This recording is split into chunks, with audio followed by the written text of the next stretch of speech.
গ্রামের নাম ডুমুরিয়া পাড়া। সেখানে থাকত মজার মানুষ, হাবুল চাচা আর তার দুষ্টু ভাতিজা রনি। ঈদ আসতেই দুজনের আনন্দের শেষ নেই।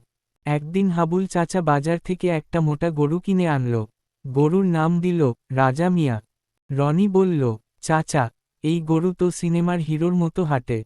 চাচা হেসে বলল, কারণ এটা আমার মতো স্টাইলিশ গরু।